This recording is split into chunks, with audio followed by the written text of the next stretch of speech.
Ibu yang kelas 12.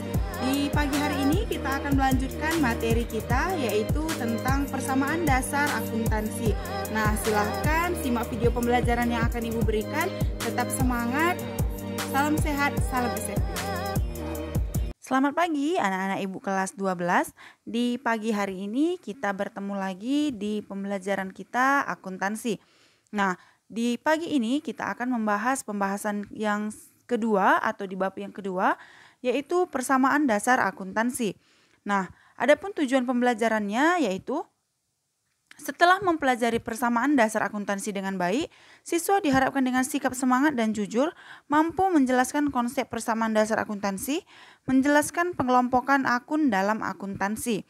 Nah, setelah Ibu jelaskan tujuan dari pembelajaran, maka mungkin ada yang bertanya, kira-kira persamaan dasar akuntansi itu apa? Dan apa saja yang ada dalam persamaan dasar akuntansi dan kira-kira akun apa yang ada dalam persamaan akuntansi? Nah, pertanyaan-pertanyaan yang muncul dalam diri kalian kita akan bahas satu persatu, dimulai dari persamaan dasar akuntansi. Nah, konsep persamaan dasar akuntansi. Konsep mendasar dari struktur akuntansi adalah terjadinya hak atau kepemilikan di satu pihak yang akan selalu disertai dengan kewajiban di pihak lain. Aset yang dimiliki oleh satu badan usaha disadari berasal dari pemilik yang dititipkan untuk dikelola badan usaha dalam rangka mendapatkan tujuan perusahaan berupa laba atau memberikan layanan kepada konsumen. Perusahaan harus mengembalikan sumber daya tersebut pada pemberi aset jika si pemberi aset ini memerlukannya di suatu saat. Nah, dari pernyataan di atas maka dapat dirumuskan aset sama dengan ekuitas pemilik. Nilai aset dengan ekuitas pemilik harus sama. Maksudnya ini adalah hak atau aset yang dititipkan pemilik badan usaha harus sama nilainya dengan hak klaim dari pemilik badan usaha itu sendiri.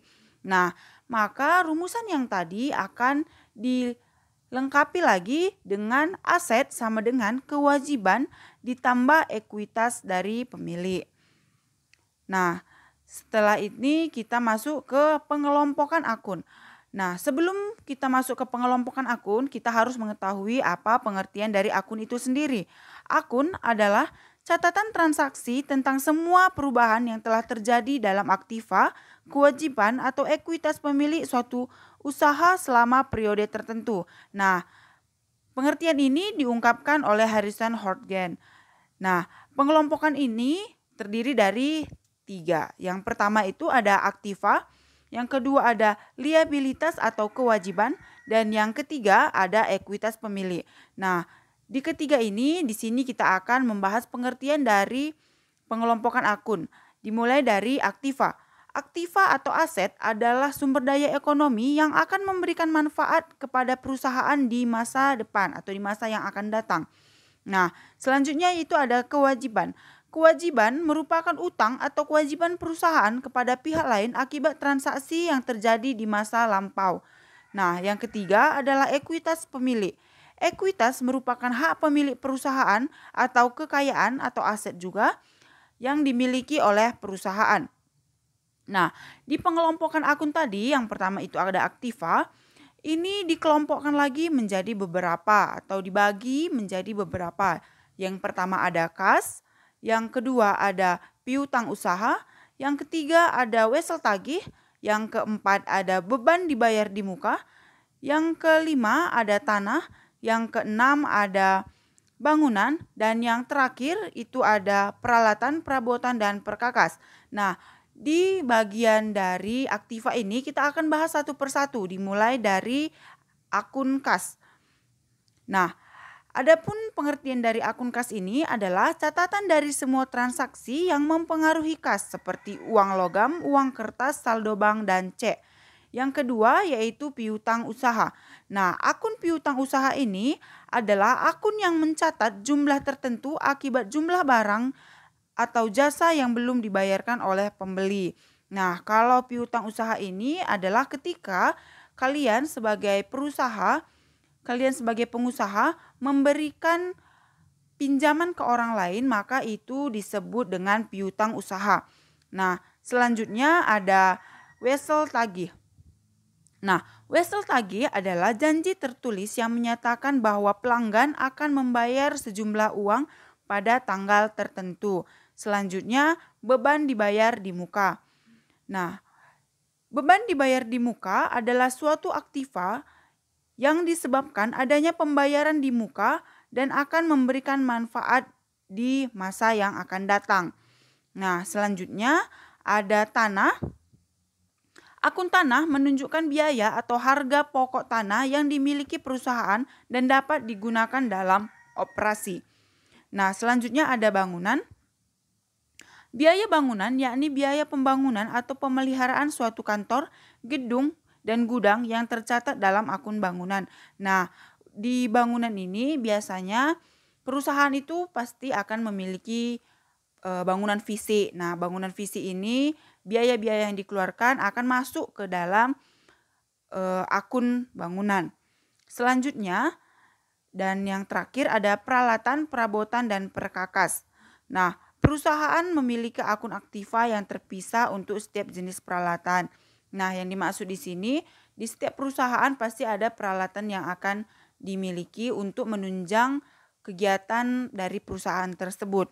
Nah, hal-hal itu atau barang-barang itulah yang akan masuk ke dalam akun dari peralatan, perabotan, dan perkakas. Nah, selanjutnya ada liabilitas atau yang pertama tadi ada aktiva, yang kedua ada liabilitas. Nah, di liabilitas atau kewajiban ini ada 3, yaitu utang usaha, wesel bayar, dan kewajiban akrual. Nah, kewajiban tadi kita sudah menjelaskan atau kalian sudah mendengarkan bahwa kewajiban itu adalah hal yang harus kita bayarkan, hal yang harus kita berikan kepada pihak yang sudah kita minta atau kepada pihak yang berhubungan dengan hal yang sebelumnya. Nah, kita akan bahas satu persatu dimulai dari utang usaha. Utang usaha adalah utang usaha merupakan akun dari kebalikan piutang. Nah, apabila tadi piutang itu kita yang memberikan orang lain yang berutang kepada kita atau membeli barang daripada kita. Nah, sementara utang usaha ini adalah kita yang membeli barang kepada orang lain dan belum kita bayarkan. Nah, selanjutnya yaitu adalah wesel bayar.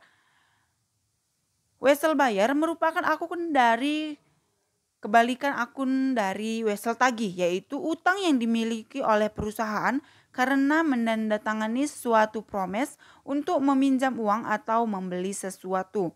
Nah, yang terakhir ada kewajiban akrual. Nah, adapun kewajiban akrual ini kewajiban atas suatu beban yang belum dibayarkan oleh perusahaan. Nah, dan yang ketiga yaitu ekuitas pemilik.